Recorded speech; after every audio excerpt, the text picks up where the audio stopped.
महाराज गोरे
नगड़े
अनंत ब्रह्मांडे उदरी अनंते ब्रह्मांडे उदरी हरिहा बालक नंदा घरी नवल केवडे केवडे नकळे कानोबाचे कोडे पृथ्वीजाने तृप्त केली त्याची यशोदा भोजन घाली विश्वव्यापक कमलापती त्याची गवळण कडेवर घेती नवल केवडे केवडे नकळे कानोबाचे कोडे तुका म्हणे नटदारे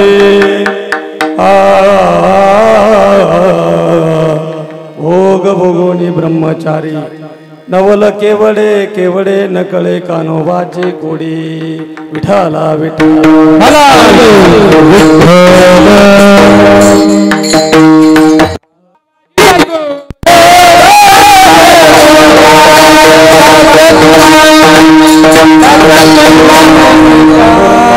प्रथम नमन दुसरे चरण संतांची त्यांच्या कृपादाने कथेचा विस्तारू बाबाजी सद्गुरु दास तुका यांचे केल्या स्मरण वै सकळ विद्यांचे अधिकरण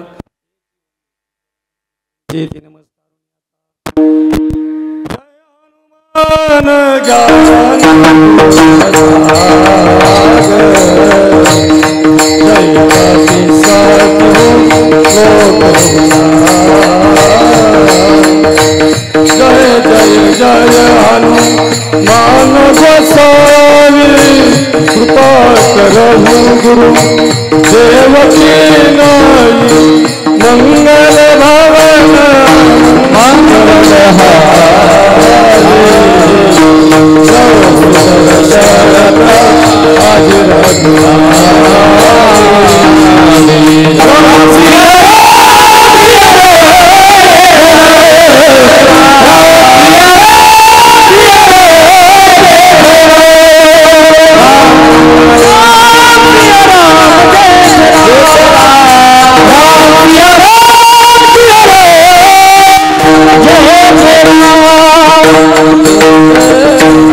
वचनायका कमळापती माझी रंगांची विनंती कर जोडितो कथी काळे आपण असावे जवळी प्रभू तुम्ही महेशाची आमूर्ती आणि मी दुबळा अर्चित से भक्ती म्हणून बोल जरी गंगावती तरी शुकाराल की देवादि देव जगत्रय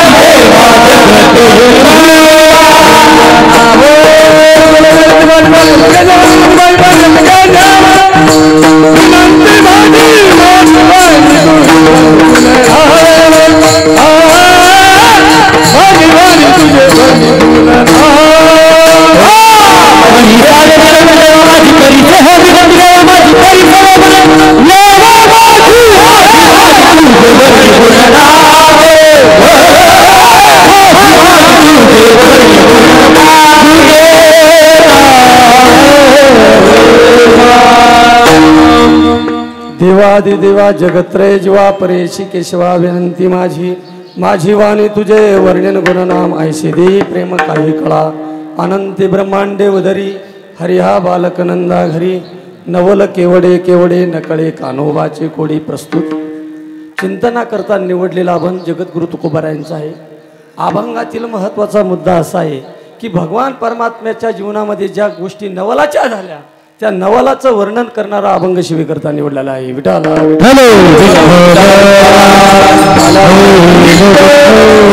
अभंगावरती चिंतन करण्यापूर्वी थोडासा परिहार द्यायचा तो म्हणजे असा गेल्या 7 वर्षापासून ज्या अंबिका मातेचा उत्सव आपण प्रेमाने श्रद्धेने भावनेने साजरा करतो या नवरात्र उत्सवाचा आज 7 वर्षे पूर्ण होऊन राहील नाही का. आणि आज जे कीर्तन आहे ते काल्याचं कीर्तन आहे. जोपर्यंत काल्याचं कीर्तन होत नाही तोपर्यंत सप्त्याची सांगता होत नाही नाही का. जसं माऊली ज्ञानोबराय सांगतात मंदिराच्या कामा कळसू नाही का. मंदिर किती सुंदर बांधलं पण जोपर्यंत मंदिराला कळस चढवल्या जात नाही तोपर्यंत मंदिराची पूर्णता नाही. दुसरी महत्त्वाची गोष्ट अशी आहे जगद्गुरु तुकोबाराय सांगतात गंगेचा ओघ निघाला गंगेचे ओघ निघाला आणि ओढ्याला मिळाल्यानंतर ती पूर्णत्वाला प्राप्त होती. असं आहे का. समुद्र तुका म्हणे गंगा सागर संगमी अवघ्या झाल्यावर मी एकमय. जोपर्यंत गंगा सागराला मिळत नाही तोपर्यंत गंगेचं पूर्णत्व नाहीये. तसं जोपर्यंत काल्याचं कीर्तन होत नाही सत्याला पूर्णत्व प्राप्त होत नाही. विठाला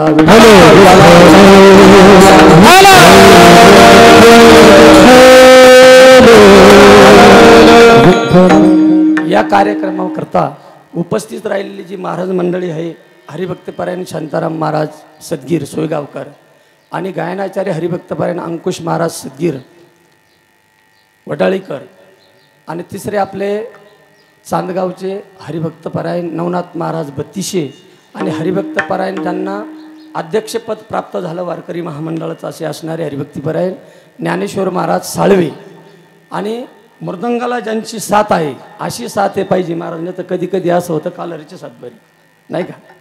हरिभक्तपरायण गोविंद महाराज भिन्नर आणि हरिभक्तपरायण दत्ता महाराज साळवे आणि ज्यांनी सुरुवातीपासूनच आपल्या सत्याला हजेरी लावली. अतोट असं प्रेम आहे आमचे गुरुबंधू विठ्ठल महाराज गोरे सायखेडेकर नाही का. यांनी पहिल्या वर्षापासूनच आमच्या गावावर एवढं प्रेम केलं. महत्त्वाचा मुद्दा असा आहे बाबा, या गावाची जर लोकसंख्येचा विचार केला तर खाली 1200 ते 1300 लोक आहे. किती? 1200 ते 1300. पण एक या मातेचं नवलाव सांगतो तुम्हाला. नवल आहे त्या अंबिका मातेचं एवढं मोठं नवल आहे की 1200 ते 1300 लोकसंख्यामध्ये 12 ते 13 लाख रुपये खर्च करतं. हे अंबिका मातेच्या जीवनातलं नवल आहे. विठाला विठाला विठाला विठाला.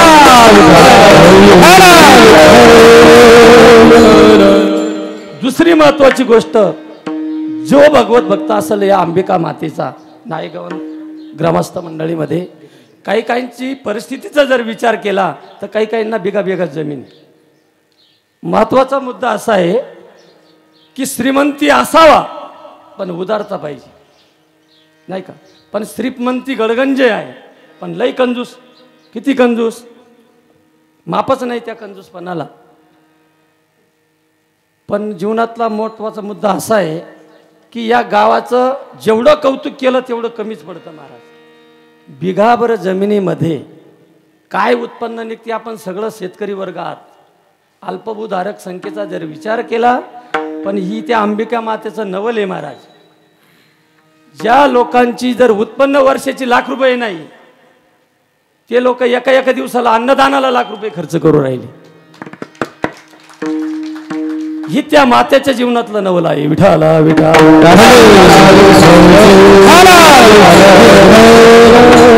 दुसरी महत्वाची गोष्ट अशी आहे की हा कार्यक्रम मातेचा जो उत्सव आपण साजरा केला हा मर्यादित नाही राहिला नाही का.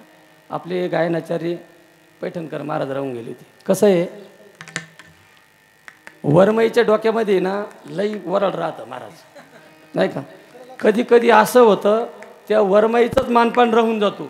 असंच गळत राहतं कार्यामध्ये.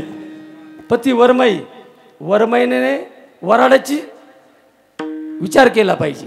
वरमईचा नाही सत्कार झाला तरी चालेल बाबा. विठाला विठाला.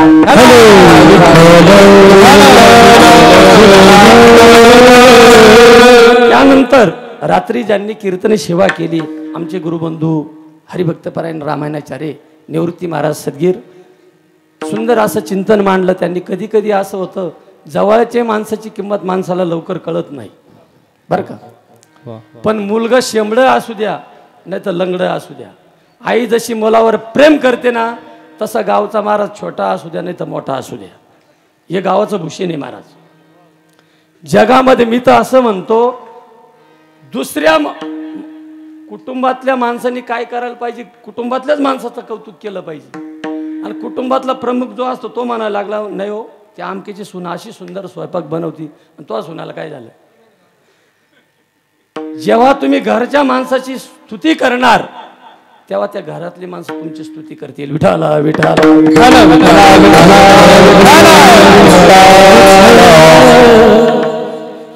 दुसरा महत्वाचा मुद्दा असा आहे की या आपल्या सप्त्याची ख्याती ऐकून आमचे वेदांताचार्य म्हटलं तरी चालेल आमच्या नंतर आले पण त्यांनी आमच्या नंतर येऊन चांगली ख्याती केली असे असणारे आमचे दिलीप महाराज सदगीर ऐरवडीकर. कसं राहतं महाराज, जे माणसं या क्षेत्रातले आहे त्या क्षेत्रातल्या लोकांना नुसता आवाज जरी गेला कानी काय ठिकाणी कार्यक्रम चालू त्या लोकांना आमंत्रण द्यावं लागत नाही. मग काही लोकांचा गैरसमज असतो, यांना आमंत्रणच दिलं नाही की आले कशी. अरे ते तुमच्या पाकिटावर नाही बाबा. बरेच कीर्तनकार असे महाराज, दिलीप महाराजांचं चिंतन सांगायला लागलो ना, अख्खं कीर्तन त्याच्यावरच होईल. दिलीप महाराजांच्या जीवनामध्ये त्यांनी पाकिटाचा कधीच विचार केला नाही महाराज. 51 रुपये दिले का आणि 100 रुपये दिले काय. पण लोकांचा गैरसमज असा होऊ राहिला, जे लोक कीर्तनकार मोठे जास्त पैसे घेतात तो कीर्तनकार मोठा. अरे माणूस श्रीमंतीनं नाही मोठा पाहिजे, माणूस मनाने मोठा पाहिजे. विठाला विठाला.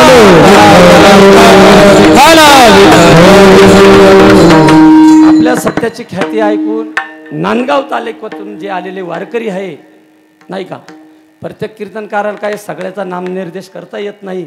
पण आपलं जे कीर्तन आहे ना आज, चिंतन कमी, फक्त सगळ्यांचं सात्वनाचं कीर्तन आहे आपलं आज.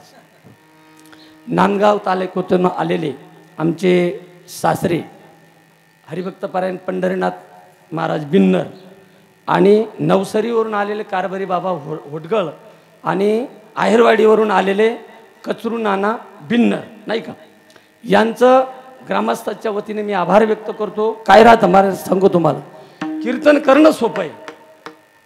कीर्तन करणं सोपं आहे. कीर्तन 1.5 तास राहतं, पण ते दिवसा राहतं, टायमिंगच्या आत राहतं नाही का. पण काकड्यावाल्यांना जे कष्ट आहे, हा काकडेवाल्यांचा एक सिंहाचा वाटा आहे महाराज. पहाटे 4 वाजताच उठायचं नाही का. बरं 4 वाजता उठून नाही का बाहेर गेल्यानंतर सगळेच गावातले लोक विचार करतात, अशातलाही भाग नाही का. सकाळी पहाटे उठल्यानंतर तोंड धुवायला पाणीच मिळेल हेही सांगता येणार नाही का. गार पाण्यानं स्नान करायचं आणि त्यांच्या साथीला असणारे आपले सूर्यबान बाबा ढोणे, संजू आप्पा पानपाटील, कारभारी बाबा सदगीर, विष्णुपंत जोरर, आपले समस्त भजनी मंडळ यांनी जर एक सांगतो तुम्हाला, सगळ्यात महत्त्वाचं, मी 3 दिवसापासून काकडा ऐकू राहिलो महाराज.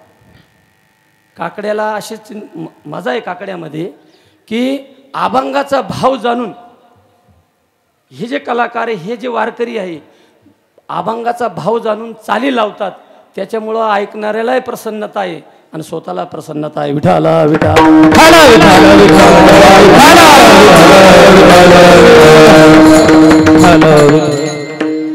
तालुका पातळीवरून लोक येवायला लागले ह्या मातेच्या कार्यक्रमाला. ह्या मातेची एक क्रांती, हे मातेच्या जीवनामधलं नवले बाबा. 1300 लोकांमध्ये जर विचार केला तर 5000 रुपये जरी वर्गणी केली, तसा जर विचार केला तर माझ्या दृष्टीने मी दोन्हीकडे, माझी लोकल दोन्हीकडे चालती, वर्गणीकडे चालती आणि वारकऱ्यांमध्ये चालती. 22 लोक अन्नदानामध्ये गेले बरोबर. खाली फक्त 90 ते 95 लोकांची वर्गणी आलेली. पण ही जी आदिमाया शक्ती आहे, त्या आदिशक्तीला अंबाबाई म्हणतात, अंबिका म्हणतात, भगवती म्हणतात, दुर्गा म्हणतात. जगद्गुरु तुकोबारायनं तिला अंबिकेची उपमा दिली. ओम नमो अंबाबाई, ओम नमो अंबाबाई, ओम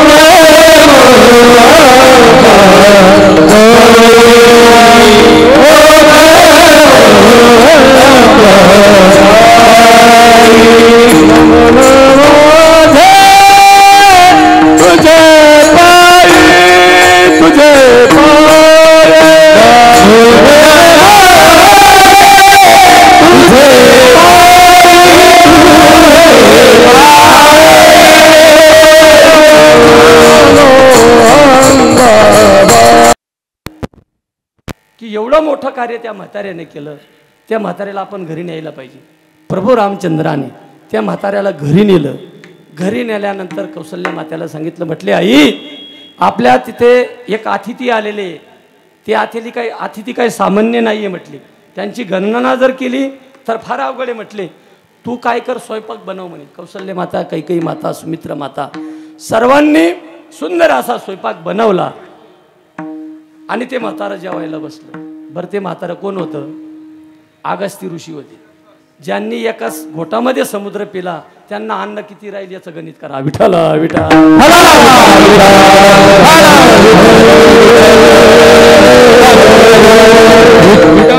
अगस्त्य ऋषीने जेवण वगैरे पद्धतशीर केलं, पाण्याची व्यवस्थाच नाही ना बाबा. आणि मग अगस्त्य ऋषी प्रभूकडे मागणं करायला लागले, प्रभू भोजन तर घातलं म्हटले, पण पाण्याची काय व्यवस्था आहे. प्रभूने डायरेक्ट हात जोडले, अगस्त्य ऋषींना म्हटले, महर्षी माझ्याकडून अन्नाची व्यवस्था झाली म्हटले, पण एक समुद्र जर तुम्हाला एका घोटाला लागतो तर 14 समुद्र जरी आणले तर तुमची ताण भागवेल का.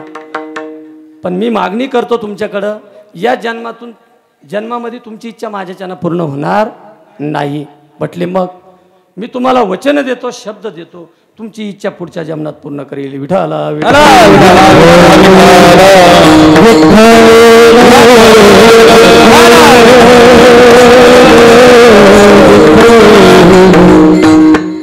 ते प्रभू रामचंद्र पुढच्या जन्मामध्ये 8वा अवतार धारण केला, ते भगवान श्रीकृष्ण. भगवान श्रीकृष्ण गोकुळामध्ये अवतीर्ण झाले. 5 वर्षाची मूर्त अवतरण झाल्यानंतर प्रभू भगवान श्रीकृष्णाने गोकुळातल्या लोकांना आमंत्रित केलं. म्हटले आपल्याला नवरात्र उत्सव साजरा करायचा आहे, पण आपण अंबिकेची उत्सव साजरा करतो, पण आपल्याला गोवर्धनाची पूजा करायची. कोण म्हणतं? भगवान परमात्मा. त्याच्यामध्ये काय वयोवृद्ध लोक होते, ते म्हणे निवृत्ती महाराजांना पंढरनाथ महाराजांना काहीच काम नाही. अहो गरीब लोक 10-10 हजाराला नेऊन घातली म्हटली त्यांनी. सामान्य माणसाला 10,000 रुपये खर्च येऊ राहिला, पण त्याच्यामध्ये सारे होते. त्यांनी सांगितलं बाबा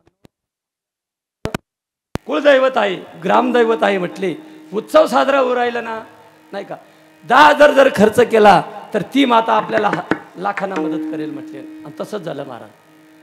बाकीच्या राज्याचा, देशाचा, नवीन महाराष्ट्राचाच विचार करा. काही काही राज्यामध्ये एवढा मोठा पाऊस झाला, एवढा पाऊस झाला की काही काही ठिकाणी जनावरं वाहून गेली. काही काही लोकांना शेत कुठं हे कळालं नाही. काही काही लोक पाण्यामध्येच गुदमरून मेले. पण त्या अंबिकाचं आणि अगस्त्य ऋषींची कृपा असल्यामुळे आपलं गाव अजून जाग्यावर आहे. हे नवले विठाला विठाला.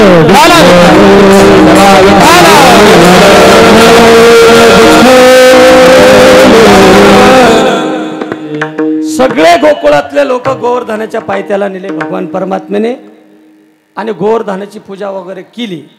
आता गोवर्धनाची पूजा केल्यामुळे इंद्राला राग आला. इंद्राला असा राग आला, काय बावळट लोकही म्हटले, या परमात्म्याला 5 वर्षाची मूर्त आणि त्यांनी माझी पूजा करायचं सोडून दिलं आणि त्या गोवर्धनाची पूजा करायला लागले. त्या इंद्राने हत्तीच्या सोंडेसारखा पाऊस सोडला, मुसळधार पाऊस. तो पाऊस चालला 7 दिवस. भगवान परमात्म्याने पाऊस पहिल्या दिवशी चालू झाला आणि तो पर्वत करंगळीवर उचलला. उचलल्यानंतर त्याच्यामध्ये काही गोपाळ होते, कोण काठ्या लावतो, कोण हात लावतो.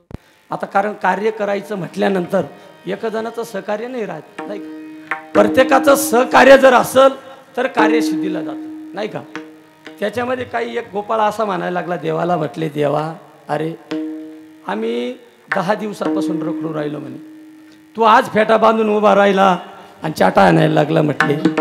आमचं नाही का, आम्हाला वेळेवर जेवण मिळालं नाही. आम्ही वर्गणी किती लोकांची काढली, किती लोकांच्या पाया पडलो, कोणाकोणाच्या दारात गेलो, किती त्रास झाला सांगू तुला. जेवढा मला आता त्रास झाला, माझं वय 49 वर्षाचं आहे बाबा, 49 वर्षात असा त्रास झाला नाही.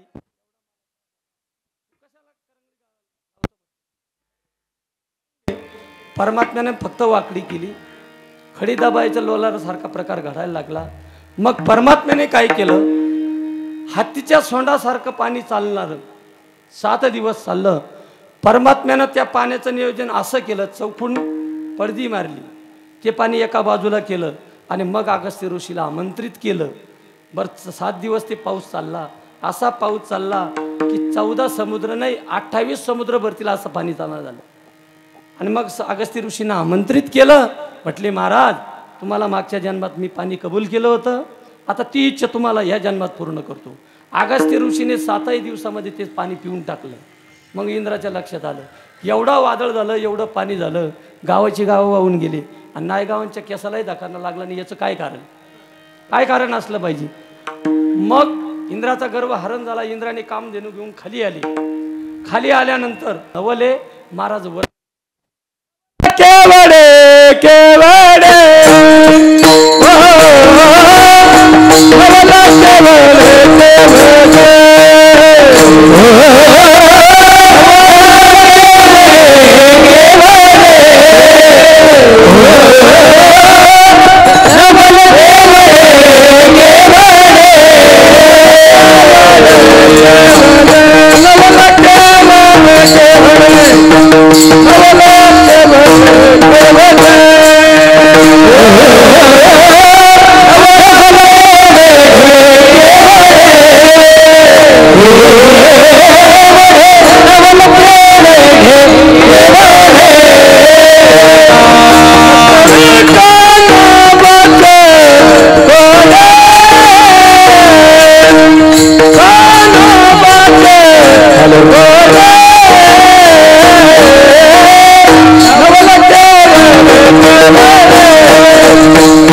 जगद्गुरु तुकोबराय भगवान परमात्म्याचं नवल सांगतात. नवल परमात्म्याच्या नवलाच्या बाबतीत जर विचार केला ना, त्या नवल या शब्दावर 4 कीर्तन होतील, नाही किती का कीर्तन होतील बाबा. भगवान परमात्म्याचं नवल सांगतो. तसा आपला जर विचार केला तर आपल्या नवलाचा आणि परमात्म्याच्या नवलाचा फार मोठा नवल नाही का, फार मोठा बदल. आपल्या जीवनामध्ये ज्या ज्या क्रांती केल्या त्या नवलाच्याच असतात. पण क्रांती करत असताना त्या क्रांती चांगली आहे का वाईट आहे ही जीवाची गोष्ट वेगळी आणि देवाची गोष्ट वेगळी. परमात्म्याच्या जीवनातलं नवलाचा जर विचार केला, काय झालं, वृंदावनमध्ये जी नदी आलेली तिचं नाव आहे यमुना मैया. ती आली कुठून? बद्रीनारायणावरून. 2 नदी जाऊ, एक गंगोत्री आणि दुसरी यमुनोत्री. जे जे लोक बद्री केदारला गेले असतील त्यांच्या लक्षात येईल. गंगोत्री तिथून निघाली आणि तिथून जोरला आली. पुढं तिचा प्रकार पुढं लांबत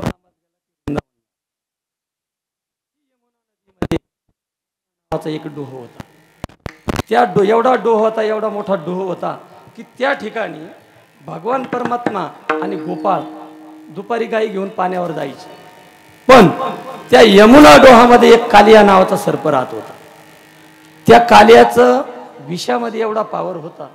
त्या कालिया डोहावरून पक्षी जरी उडत असेल तर याने खालून जर फुंकारा मारला तर पक्षी सुद्धा जळून भस्म व्हायचा, एवढी ताकद होती.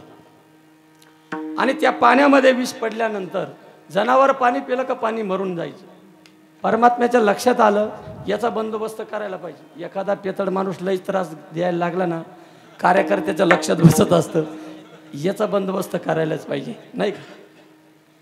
तसं यांनी लईच त्रास दिला म्हटले गोकुळातल्या लोकांना, जनावरांना.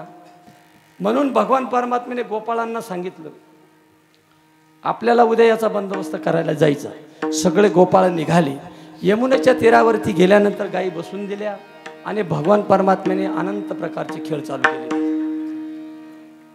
कानोबा हमामा तू गाली, कानोबा हमामा तू गाली, कानोबा हमामा तू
बघितला माझा कृष्ण देखिला काय कोणीतरी सांगा गे सांगा कोणीतरी सांगा गे सांगा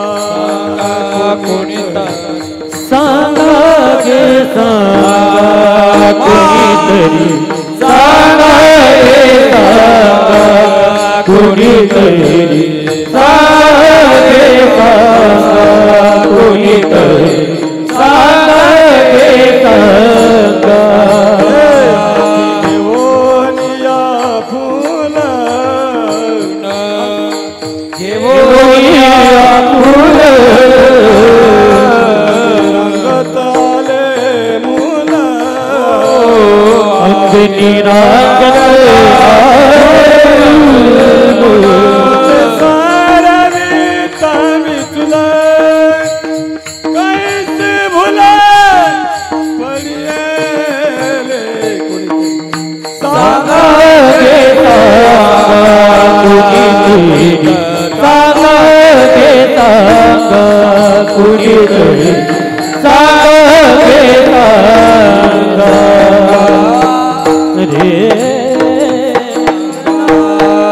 संग घेवानी गोपाळ बाळ खेळे आळुमाळ पायी पोला रे जळाळ गळा वैजयंती माळा. परमात्म्याने काय अलंकार घातले होते या स्वरूपाचं यशोदा माता चिंतन करते आणि शोक करते. सांगू तुम्हाला, एखाद्या मातेचं एकुलतं एक मुलगं ज्या वेळेस निघून जातं, हे लोकांची यात्रा संपून जाते, त्या मातेला किती दुःख होतं त्या माताच वर्णन करू शकते. लेकुराचे हित वाहे माऊलीची चित्त ऐशी कळवळ्याची जाती करीला भाविन प्रती. म्हणून मातेला वर्णन करत असताना कबीरदास महाराजांनी असं वर्णन केलेले, या जगामध्ये तुम्ही देवाची सेवा करू नका, साधूची सेवा करू नका, पण ज्या आईची जर सेवा केली ना ती ईश्वराची सेवा केल्याचं फल प्राप्त होतं. विठाला विठा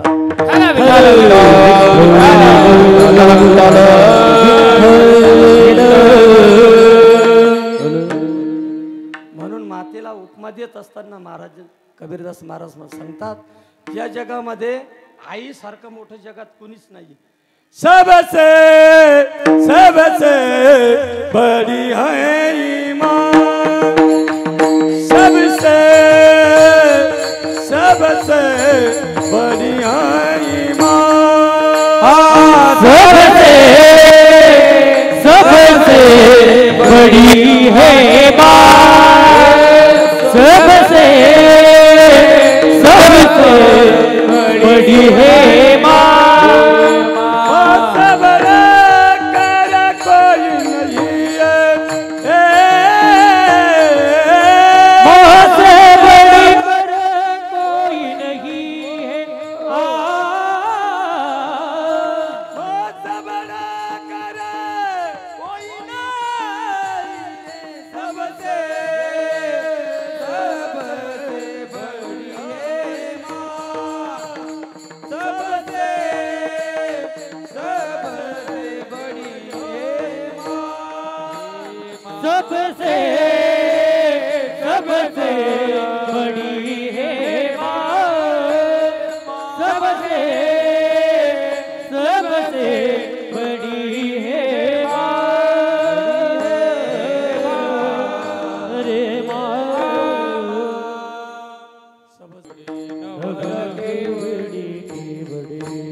नकळे कानो बाच कोडी नकळे कानो बाच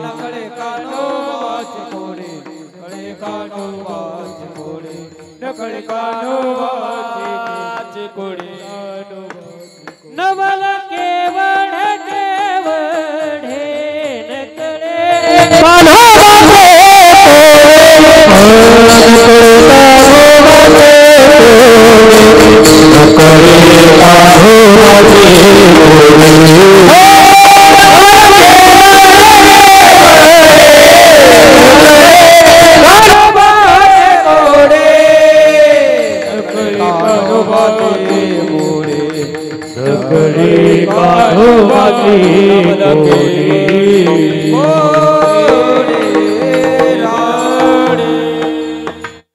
या अभंगात पाची चरणामध्ये भगवान परमात्म्याच महाराजांनी नवलाचं वर्णन केलेलं आहे. जगद्गुरु तुकोबाराय सांगतात की सगळं ब्रह्मांड ज्याच्या उदरामध्ये आहे, सगळं ब्रह्मांड ज्याच्या उदरात आहे तो भगवान परमात्मा आमच्या यशोदेव मातेच्या घरी बालक म्हणून जन्माला आला.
महाराज वर्णन करतात